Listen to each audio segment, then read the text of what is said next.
Como sabéis, una de las novedades de las innovaciones de este curso es que hemos puesto en marcha el Plan Especial de Lectura para todos nuestros alumnos de primaria y de secundaria. Como sabéis, todos los días de 9 a 9 y media todos nuestros alumnos participan en Plan Especial de Lectura. ¿Por qué y para qué hemos hecho este plan? Esto no es ningún capricho que se nos ha ocurrido así de manera improvisada. Hay muchos estudios científicos que en los últimos años nos están avisando de que para el proceso de aprendizaje de nuestros alumnos,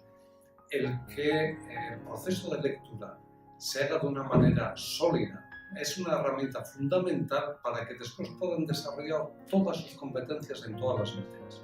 En este mismo vídeo podéis ver a una de las mayores expertas en robótica del mundo, que es una profesora japonesa, que ella, de la inteligencia artificial, ha evolucionado a descubrir la importancia de la educación y de repente se ha dado cuenta que el tema de la lectura es uno de los elementos claves que nos diferencia de los robots, pero para eso la clave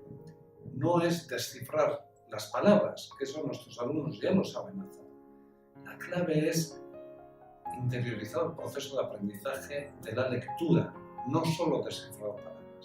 Aquí no solamente estamos haciendo el plan especial de lectura, sino que eso se complementa con un plan de formación del profesorado